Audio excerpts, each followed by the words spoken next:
Hello students. तो last class में हमने एक सिस्टम पढ़ा था, मैग्नीशियम जिंक सिस्टम। ठीक है, मैग्नीशियम जिंक सिस्टम जो है टू कंपोनेंट सिस्टम होता है हमारा। और वहां पे हमने देखा था कि मैग्नीशियम जिंक एक प्रकार का कंपोनेंट का कंपाउंड फॉर्मेशन करता है, ये जो एक पर्टिकुलर कॉन्करेंट मेल्टिंग पॉइंट रखता है। क्या रखता है? कॉन्करेंट मेल्टिंग पॉइंट रखता है। ठीक है, अब कॉन्करेंट मेल्टिंग पॉइंट बेसिकली हम किसे कह रहे थे कि ये जो जिंक है वो जब लिक्विड में कन्वर्ट होता है तो उस समय पे सॉलिड कंपाउंड का लिक्विड में जो कन्वर्जन होगा तो उस समय इन दोनों का ही कॉम्पोजिशन जो है वो सेम रहेगा। ठीक है, कॉम्पोजिशन जो है वो सेम रहेगा। तो वो टेम्परेचर जिसमें ये कंपाउंड जो अपनी सॉलिड फॉर्म में है मेल्ट होगा लिक्विड में, तो इस टेम्परेचर पर सॉलिड का और लिक्विड का कॉम्पोजिशन सेम रहेगा। तो इस टेम्परेचर को हम क्या कहेंगे? इस कंपाउंड का कॉन्ग्रुएंट मेल्टिंग पॉइंट कहेंगे। क्लियर है इतना? ठीक है, तो ये हमने लास्ट क्लास में पढ़ा था मैग्नीशियम जिंक सिस्टम। उसी प्रकार से कॉन्ग्रुएंट मेल्टिंग पॉइंट रखने वाले जो दर्शाने वाले और भी सिस्टम है, जैसे कि यहाँ पे FeCl3H2O सिस्टम, ये भी आपके कोर्स में दे रखा है। ठीक है, तो हम कहते हैं कि FeCl3H2O सिस्टम में भी कॉन्ग्रुएंट मेल्टिंग पॉइंट रखने वाले कंपाउंड्स का फॉर्मेशन होता है। ठीक है, तो ये जब सिस्टम को हम पढ़ेंगे तो हमें यहाँ पे ऐसे कंपाउंड्स मिलेंगे, राइट। अब नेक्स्ट ये है कि जो यहाँ पे FeCl3 है वो बेसिकली अपने डाइमर के रूप में यहाँ पर लिखा जाता है। रीजन क्या है कि यहाँ पे जो H2O है ये क्या है? क्रिस्टलाइन नंबर होता है किसी भी कंपाउंड का। ठीक है, ये क्रिस्टलाइन नंबर फ्रैक्शन में ना मिले इसके लिए FeCl3 को हम यहाँ पे Fe2Cl6 यानी कि इसके डाइमर के रूप में लिखते हैं। फॉर एग्जाम्पल, अगर ऐसा कोई कंपाउंड फॉर्मेशन हो रहा है सिस्टम में, ठीक है, अब ये क्या है 7 यहाँ पे इसका क्रिस्टलाइन नंबर है, पर हम अगर FeCl3 के लिए क्रिस्टलाइन नंबर लिखे तो वो क्या होगा? उस केस में 3.5 2H2O होगा। ठीक है, पर हम यहाँ पे इस प्रकार से इसको अवॉइड करने के लिए, फ्रैक्शन को अवॉइड करने के लिए हम क्या लिखते हैं? डायमर के रूप में लेते हैं। ठीक है, तो ये रीजन है कि हमें पूरे सिस्टम में जब हम स्टडी करेंगे तो आपको Fe2Cl6 लिखा हुआ मिलेगा, जबकि सिस्टम क्या है आपका? FeCl3H2O सिस्टम है। ठीक है, नेक्स्ट अभी देखते हैं, इसमें स्टार्ट करते हैं सिस्टम स्टडी। देखो, सबसे पहले यहाँ पर ए जो पॉइंट है हमारा, ठीक है, यहाँ पर क्या होगा? आइस है। अब हम क्या करते हैं? आइस में धीरे धीरे जो है वो क्या ऐड करना शुरू करते हैं? FeCl3 यहाँ पर ऐड करना शुरू करते हैं। ठीक है, तो जैसे जैसे आप यहाँ पे आइस में FeCl3 ऐड करना शुरू करते हैं तो इस आइस का जो मेल्टिंग पॉइंट है वो डिक्रीज होने लगता है। क्या होने लगता है? यहाँ पे डिक्रीज होने लगता है। क्लियर है इतना? ठीक है, या फिर आप इसे कह सकते हैं ये इसका क्या है? फ्रीजिंग कर्व है। क्या कहते हैं इसे? फ्रीजिंग कर्व है। तो ये फ्रीजिंग कर्व जो है FeCl3 का यहाँ पे डिक्रीज होने लगता है। और बी पॉइंट पर हमारे पास जो है एक नया कंपाउंड, ये वाला कंपाउंड Fe2Cl6 12H2O का यहाँ डॉट है। ठीक है, 12H2O का फॉर्मेशन हो जाता है। तो यहाँ पे बी पॉइंट पर अब हमारे पास कौन कौन प्रेजेंट होगा? यहाँ पे हमारे पास आइस प्रेजेंट होगा, ये न्यू कंपाउंड जो आपका बना है यहाँ पे वो प्रेजेंट होगा। ठीक है, और दोनों के मिलने से जो सॉल्यूशन फॉर्मेशन हुआ है वो सॉल्यूशन यहाँ पे प्रेजेंट होगा, यानी कि यहाँ पे आइस, न्यू कंपाउंड जो फॉर्मेशन हुआ और सॉल्यूशन तीनों प्रेजेंट होंगे। तो बी पॉइंट पर हम कह सकते हैं कि फेजेस कितनी होती है यहाँ पे। सबसे पहले ए पॉइंट को देखते हैं। ए पॉइंट बेसिकली हमारे पास क्या है? आइस का फ्रीजिंग पॉइंट है। यहाँ पर जो है आइस फ्रीज जो है वो ठोस अवस्था में रहता है, पर यहाँ पे जैसे जैसे हम इसमें FeCl3 ऐड करते जाते हैं ये गिरेगा। तो ये कह सकते हैं फ्रीजिंग कर्व है। ओके, तो इस कर्व पर, कौन सा कर्व? AB कर्व पर हमारे पास जो है वो क्या होगा? दो फेज होगी। फेज कौन सी होगी? एक तो होगा यहाँ पे आइस और दूसरा कौन होगा? यहाँ पे सॉल्यूशन। ठीक है, एक तो होगा आइस और दूसरा होगा सॉल्यूशन। सॉल्यूशन किसका? जो भी आइस मेल्ट हो रही है H2O है। ठीक है, और FeCl3 जो ऐड किया जा रहा है उसका सॉल्यूशन। ओके, अब यहाँ पे देखो AB कर्व है हमारा यहाँ पे। अब आपको डिग्री ऑफ फ्रीडम निकालना है तो फेज तो कितनी है यहाँ पे 2 हो गई यहाँ पे फेज तो हमारे पास, ठीक है। तो हमारा जो किस फेज रूल था उसके according F is equal to C minus P plus 1 होगा, ठीक है। 2 कंपोनेंट सिस्टम में हम जो है कंडेंस्ड फेज रूल यूज में लेते हैं, यहाँ पे 2 की जगह 1 आएगा। ओके चलो, तो ये हो गया। अब हम कहते हैं कि कंपोनेंट तो 2 ही थे, कौन से FeCl3 और H2O2 कंपोनेंट थे, फेज हमारे पास 2 थी और ये 1, तो डिग्री ऑफ फ्रीडम हमारे पास क्या हो गया 1 हो गया, किस पे, कर्व AB पे। क्लियर इतना, ठीक है। अब सेकेंड पॉइंट जो हमने देखा वो क्या देखा कि यहाँ पे बी पॉइंट पर जो है 3 फेज जो है को एग्जिस्ट करती है। ओके, कौन कौन सी, एक तो है हमारे पास आइस होगा इक्विलिब्रियम में, किसके साथ होगा, जो न्यू कंपाउंड का फॉर्मेशन हुआ है यहाँ पे, जो यहाँ पे बना है वो होगा 12H2O, और ये अपने सॉल्यूशन के साथ जो है इक्विलिब्रियम में रहेगा, ठीक है। तो ये बना। अब यहाँ पे अगर हम कहें कि डिग्री ऑफ फ्रीडम क्या रहेगा, तो डिग्री ऑफ फ्रीडम यहाँ पे देखो कंपोनेंट तो 2 ही रहेंगे, फेज 3 हो चुकी है, ठीक है। ये 1, ये 2 और ये 3 फेज 3 हो चुकी है, तो हम यहाँ पे लिखेंगे 3 और ये 1, तो डिग्री ऑफ फ्रीडम कितना हो गया यहाँ पे 0 हो गया। क्लियर है इतना, ठीक है। अब ये जो पॉइंट है ना जहां पर Fe2Cl6 12H2O जो न्यू कंपाउंड का फॉर्मेशन हुआ है, बेसिकली इसे हम जो है क्रायोहाइड्रिक पॉइंट भी कहते हैं। क्रायोहाइड्रिक पॉइंट, बी पॉइंट जहां पे टेम्परेचर आपका कितना होगा, यहाँ पे देखो ये दे रखा है बी पॉइंट जहां पे टेम्परेचर है -55, ये बी पॉइंट आपका क्रायोहाइड्रिक पॉइंट भी कहलाता है। क्यों कहलाता है, क्योंकि यहाँ पे जो कंपाउंड निकला है सिस्टम से, ठीक है, उसके पास जो है मैक्सिमम H2O मॉलिक्यूल्स यहाँ पे रहते हैं, मैक्सिमम H2O मॉलिक्यूल्स यहाँ पे रहते हैं। तो एक तरह से कहें कि ये सैचुरेटेड है बिल्कुल हाइड्रेट से, ठीक है, तो इसलिए इसे क्रायोहाइड्रिक पॉइंट भी कहते हैं। तो ये हो गया सेकेंड पॉइंट। अब देखो यहाँ पे जो न्यू कंपाउंड का फॉर्मेशन हुआ है, जैसे जैसे आप टेम्परेचर को इंक्रीज करते जाते हैं यहाँ से ए से लेकर के बी तक, तो ये जो है आपका न्यू कंपाउंड मेल्ट होना शुरू होता है। टेम्परेचर इंक्रीज करने पर मेल्ट होना शुरू होता है और इस पॉइंट पर ये मेल्ट होता है, ठीक है। तो ये सी पॉइंट पर आपका Fe2Cl6 12H2O मेल्ट होता है प्रॉपरली, ओके। और यही पॉइंट सी पॉइंट ही आपका क्या है, इस न्यू वाले कंपाउंड का कॉन्ग्रुएंट मेल्टिंग पॉइंट है। क्या है, कॉन्ग्रुएंट मेल्टिंग पॉइंट। इस सी पॉइंट पर जब ये वाला कंपाउंड मेल्ट होगा तो सॉलिड फेज में जो इसका कॉम्पोजिशन है ये वाला, वो लिक्विड फेज में इसके कॉम्पोजिशन के बिल्कुल सिमिलर होगा। मेल्ट होगा तब भी उसका फॉर्मूला यही रहेगा, और जब सॉलिड फॉर्म में है तब भी उसका फॉर्मूला जो है कॉम्पोजिशन जो है वो यही रहेगा, ठीक है। तो सी पॉइंट जो है बेसिकली आपका कॉन्ग्रुएंट मेल्टिंग पॉइंट होता है, और ये कितने डिग्री सेंटीग्रेड पर मेल्ट होता है, 37 डिग्री सेंटीग्रेड पर मेल्ट होता है, ठीक है। यहाँ पे सॉल्यूशन और ये इस फॉर्म में रहता है, 2 फेज यहाँ पे एग्जिस्ट करती है। क्लियर है इतना, ठीक है, ओके। अब अगेन यहाँ पे क्या होगा, वापस से जो यहाँ पे मेल्ट हुआ है, वापस से जब आप टेम्परेचर को डिक्रीज करते हो, टेम्परेचर को घटाते हो, फेरिक क्लोराइड ऐड करते हो। क्या करना है यहाँ पे, जैसे जैसे फेरिक क्लोराइड को ऐड करते हो फिर से, तो इसका टेम्परेचर फिर से गिरने लगता है, ठीक है, गिरने लगेगा यहाँ पे। और डी पॉइंट पर एक नया कंपाउंड फॉर्मेशन हो गया।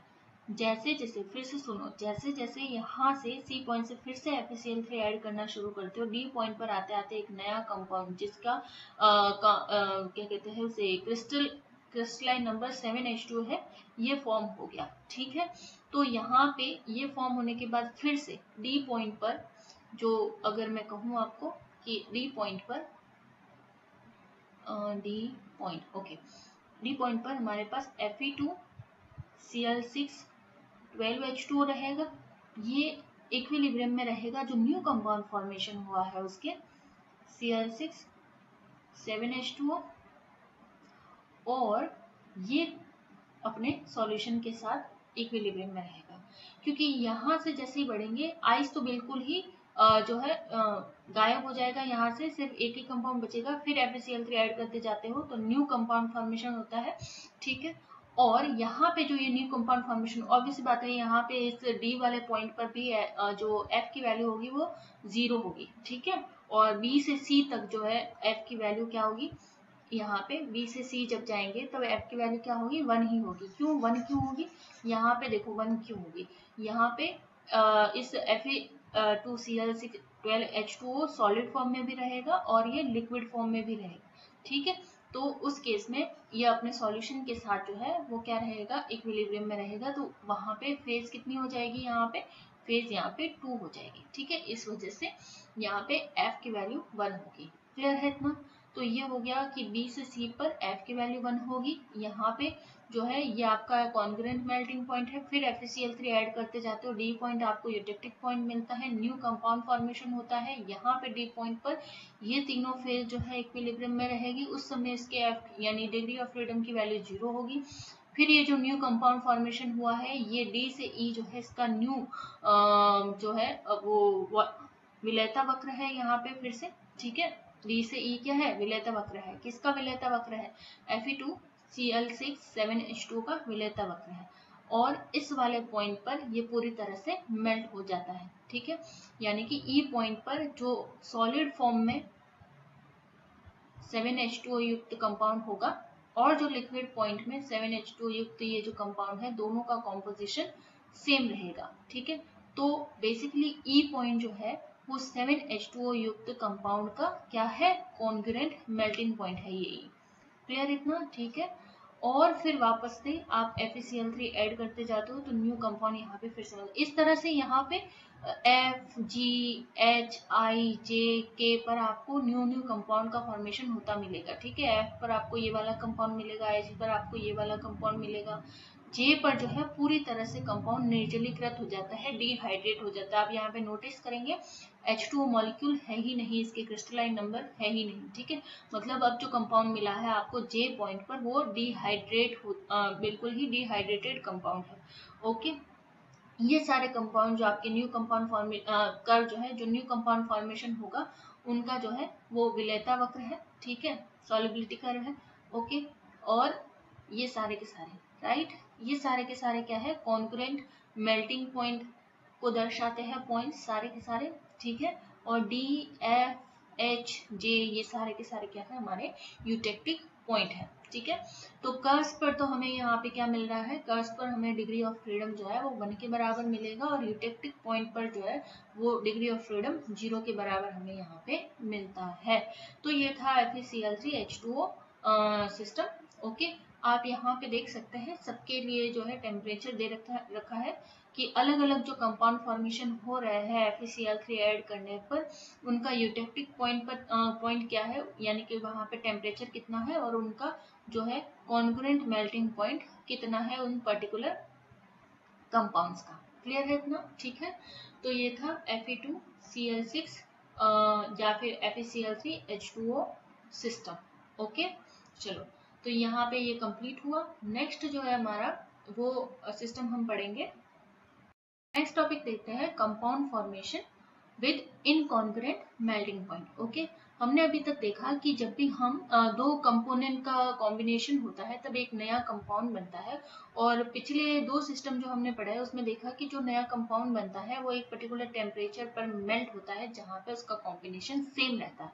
तो यहाँ पे हम देखेंगे कि बजाय कि वो कॉन्ग्रुएंटली मेल्ट हो कंपाउंड, क्या होता है कि जब भी हम यहाँ पे इस केस में एक कंपाउंड को हीट करते हैं तो वो डीकम्पोज हो जाता है एक नए सॉलिड में, ओके, एक नए सॉलिड फेज और सॉल्यूशन में, ओके। और ये जो सॉल्यूशन और सॉलिड फेज होगा उनका कॉम्पोजिशन जो है वो डिफरेंट होगा। क्या होगा, कॉम्पोजिशन डिफरेंट होगा। जो कंपाउंड को आपने हीट किया, ओके, और हीट हो करके जब वो डीकम्पोज हुआ तब एक नया ही सॉलिड बनता है वहां पे और एक सॉल्यूशन बनता है, जिन दोनों का जो है वो कॉम्पोजिशन डिफरेंट होगा, ओके, सॉलिड फेज से।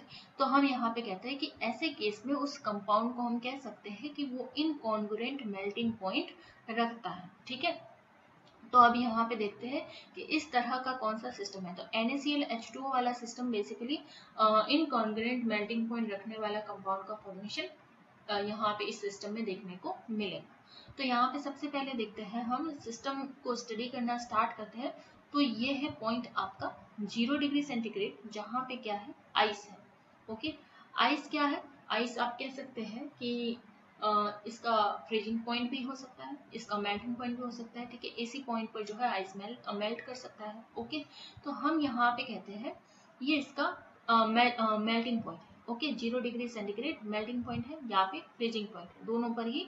क्योंकि देखो, अगर आइस का टेम्परेचर कम है और आप उसे 0 डिग्री तक लेके जाते हैं तो 0 डिग्री पर वो मेल्ट होना शुरू हो जाता है। ठीक है, अब ये पॉइंट छोड़ो, यहाँ पे देखो 0 डिग्री सेंटीग्रेड पर हमारे पास क्या है, आइस है। ठीक है, अब क्या होगा, जैसे जैसे आप इस आइस में NaCl ऐड करते जाएंगे, NaCl सॉल्ट ऐड करते जाएंगे, तो यहाँ पे इसका ये जो फ्रीजिंग कर्व है ये डिक्रीज होना शुरू होता है। क्या होता है, डिक्रीज होना शुरू होता है यहाँ से। ठीक है, यानी कि 0 डिग्री सेंटीग्रेड से इसका टेम्परेचर गिरने लगता है धीरे धीरे। ओके, अब जैसे जैसे आप NaCl ऐड करेंगे, फ्रीजिंग कर्व तो यहाँ पे डिक्रीज होना शुरू होगा, पर आइस में ये NaCl कुछ मात्रा में घुल जाता है और सॉल्यूशन फॉर्मेशन करता है। तो इस वाले B पॉइंट पर हमारे पास जो है वो कौन कौन प्रेजेंट रहेगा, आइस तो प्रेजेंट रहेगा ही। ठीक है, इसके साथ जो है यहाँ पे लिख देती हूँ मैं, B वाले पॉइंट पर कौन कौन प्रेजेंट रहेगा, इक्विलिब्रियम में आइस रहेगा, उसके साथ ही यहाँ पे सॉल्यूशन रहेगा। किसका सॉल्यूशन, आइस जो थोड़ा बहुत घोल दिया है जिसने NaCl को, वो सॉल्यूशन रहेगा। ठीक है, और साथ ही यहाँ पे एक नया कंपाउंड बनता है, वो होता है NaClH2O। यहाँ पे न्यू कंपाउंड का फॉर्मेशन होता है, जो यहाँ से जो है निकलता है B पॉइंट से, वो क्या होगा, NaClH2O। ठीक है, ये सॉलिड फॉर्म है।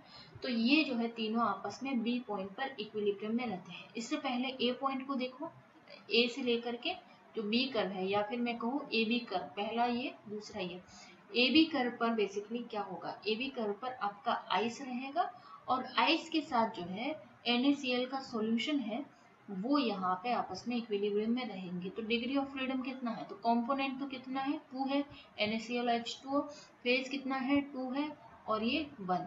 तो यहाँ पे डिग्री ऑफ फ्रीडम कितना हुआ, 1 हुआ। जबकि B पॉइंट पर फेज कितनी है, फेज है 3, कंपोनेंट अब भी क्या है, कंपोनेंट अब भी 2 है, फेज है 3 और यहाँ पे 1। तो यहाँ पे डिग्री ऑफ फ्रीडम कितना हुआ, 0 हुआ। ठीक है, तो इस प्रकार से हमें यहाँ पे देखने को मिलता है। अब क्या होगा, जैसे जैसे आप फिर से यहाँ से टेम्परेचर बढ़ाना शुरू करते हैं तो आइस तो क्या होगा, यहाँ पे बचा कुचा आइस जो है वो यहाँ पे क्या होने लगेगा, मेल्ट हो जाएगा। तो एक आइस वाली जो सॉलिड फेज है वो तो यहाँ पे डिसअपियर हो जाएगी इस कर्व के थ्रू। ठीक है, और यहाँ पे जो न्यू कंपाउंड जो है सेपरेट हुआ था NaCl2H2O, ये क्या होने लगता है, जैसे जैसे टेम्परेचर बढ़ाते हैं हम BC कर्व के थ्रू, तो ये न्यू कंपाउंड जो है वो मेल्ट होना शुरू होता है। तो आप यहाँ से कह सकते हैं कि ये BC कर्व जो है वो क्या है, बेसिकली BC कर्व जो है वो विलेयता वक्र है। किसका विलेयता वक्र है, NaCl2H2O का विलेयता वक्र है। यहाँ पे क्लियर है इतना, ठीक है। और यहाँ पे इक्विलिब्रियम में कौन रहता है, यहाँ पे इक्विलिब्रियम में बेसिकली NaCl2H2O अपने सॉल्यूशन के साथ इक्विलिब्रियम में रहता है। ठीक है, अपने सॉल्यूशन के साथ यहाँ पे इक्विलिब्रियम में रहता है। तो यहाँ पर भी डिग्री ऑफ फ्रीडम कितना होगा, 1 ही होगा। ठीक है, तो कर्व पर यहाँ पे डिग्री ऑफ फ्रीडम हमारे पास 1 ही रहेगा। ओके, ठीक है इतना। चलो नेक्स्ट देखते हैं हम यहाँ पे पॉइंट C। तो जैसे ही हम कहते हैं कि जैसे ही हम पॉइंट C पर पहुंचते हैं, वैसे ही यहाँ पे एक न्यू कंपाउंड सेपरेट होता है, जो कि क्या है, NaCl, क्या निर्जल NaCl या डिहाइड्रेटेड NaCl। ठीक है, अब इस डिहाइड्रेटेड NaCl के साथ साथ इस पॉइंट पर NaCl2H2O भी रहेगा। क्या, NaCl2H2O भी रहेगा, साथ में सॉल्यूशन भी रहेगा, सॉल्यूशन भी रहेगा। और सॉल्यूशन किसका रहेगा, NaCl2H2O प्लस ये जो नया कंपाउंड बना उसका सॉल्यूशन यहाँ से जो सेपरेट हुआ, ठीक है, उन दोनों का यहाँ पे मेल्टेड सॉल्यूशन भी रहेगा। ओके, तो ये जो सेपरेट हुआ उसका कॉम्पोजिशन और जो सॉल्यूशन में NaCl होगा उसका कॉम्पोजिशन यहाँ पे C पॉइंट पर क्या रहेगा, डिफरेंट रहेगा। क्या रहेगा, डिफरेंट रहेगा। इसीलिए ये C पॉइंट जो है हमारा, ये क्या कहलाता है, ये C पॉइंट पर टेम्परेचर जो भी होगा उसे हम कहेंगे इनकॉन्ग्रुएंट मेल्टिंग पॉइंट। ये इनकॉन्ग्रुएंट मेल्टिंग पॉइंट किसका है, ये NaCl2H2O का है। यहाँ पे इस C पॉइंट पर NaCl2H2O पूरी तरह से मेल्ट होता है और मेल्ट होकर के ये क्या बनाता है, डिहाइड्रेटेड NaCl, एक न्यू कंपाउंड यहाँ से सेपरेट होता है, साथ ही सॉल्यूशन भी है साथ में, ठीक है। तो ये NaCl का जो कॉम्पोजिशन होगा वो सॉल्यूशन में जो NaCl है उसके कॉम्पोजिशन से डिफरेंट होगा। क्लियर है इसका मतलब, ठीक है। तो ये है इनकॉन्ग्रुएंट मेल्टिंग पॉइंट की कहानी कि सिस्टम में किस प्रकार से आपको एक कंपाउंड के लिए इनकॉन्ग्रुएंट मेल्टिंग पॉइंट मिलता है। आगे बस कुछ नहीं है, और ज़्यादा टेम्परेचर बढ़ाते जाओगे तो हमें यहाँ पे NaCl का ये CD जो है NaCl का विलेयता वक्र है, ठीक है, CD जो है NaCl का विलेयता वक्र है। ओके, तो यहाँ पे हमें NaCl और सैचुरेटेड सॉल्यूशन जो है इस कर्व पर देखने को मिलेगा। ओके, तो यहाँ पर भी क्या होगा, CD पर कर्व पर NaCl होगा जो मेल्ट हो रहा है, तो सॉल्यूशन फॉर्मेशन हो रहा है अपने सॉल्यूशन के साथ, तो डिग्री ऑफ फ्रीडम यहाँ पर भी कितना होगा, 1 होगा, ठीक है। तो ये था NaCl H2O सिस्टम जिसमें एक पर्टिकुलर सॉलिड कंपाउंड बनता है, उसका एक मेल्टिंग पॉइंट होता है जहाँ पे एक न्यू कंपाउंड सेपरेट होता है NaCl, और उस NaCl उस सॉलिड कंपाउंड का उसके सॉल्यूशन के फेज में जो कॉम्पोजिशन है दोनों का आपस में डिफरेंट होता है। क्लियर है इतना, ठीक है। चलो अब नेक्स्ट पॉइंट है हमारा फ्रीजिंग मिक्सचर। फ्रीजिंग मिक्सचर, तो ये बेसिकली किसे कहते हैं, फ्रीजिंग मिक्सचर।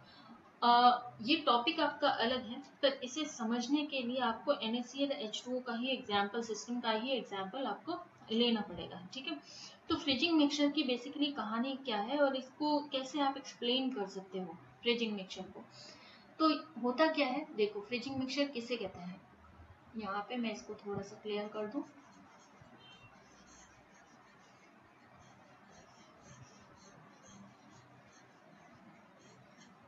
ओके,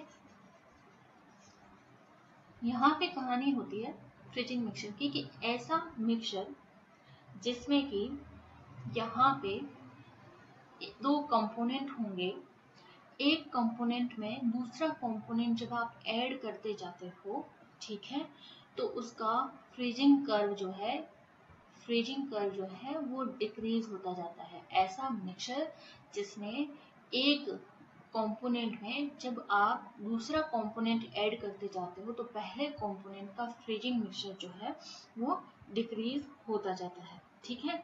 साथ ही जब ये डिक्रीज होता है तो एक नया सॉल्यूशन भी बनता है, डिक्रीज होता है तो सॉल्यूशन भी बनता है। देखो फ्रीजिंग कर्व डिक्रीज हो रहा है, तो यहाँ पे आपके मन में क्वेश्चन आ सकता है कि डिक्रीज हो रहा है तो फिर तो सॉलिड ही रहना चाहिए, ये फिर हम कैसे कह रहे थे कि यहाँ पे सॉल्यूशन बन गया।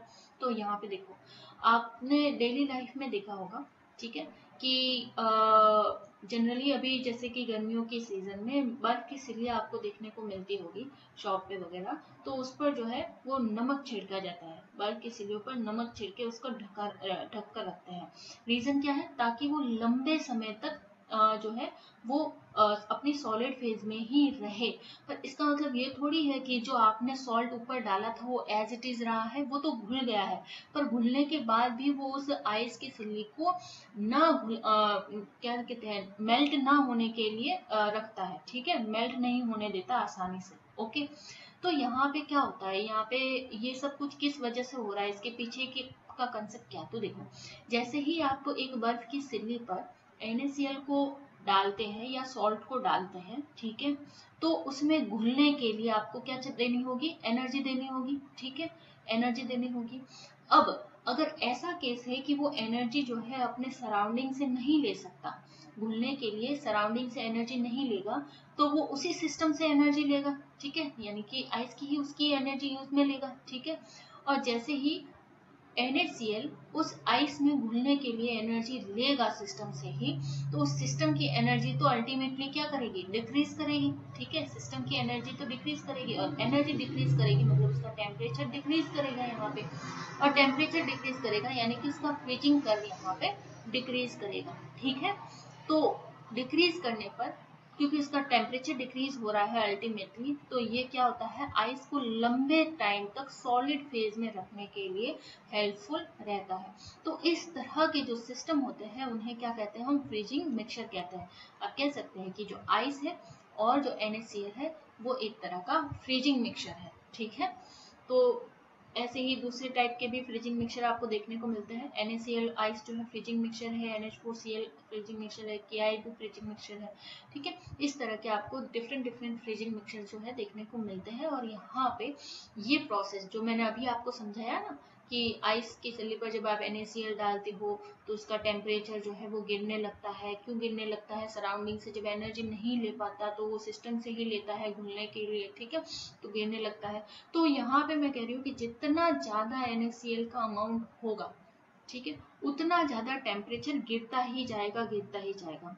कब तक गिरेगा, जब तक NaCl पूरी तरह से घुल नहीं जाता तब तक उस आइस का टेम्परेचर गिरता ही जाएगा। ठीक है, और वहां पे फिर आपको एक यूटेक्टिक पॉइंट मिलेगा। क्लियर है इतना? ठीक है, तो ये था फ्रीजिंग मिक्सचर। ओके, चलो, तो आज की क्लास में इतना ही। Thank you. नेक्स्ट क्लास में जो है हम डिस्ट्रीब्यूशन लॉ डिस्कस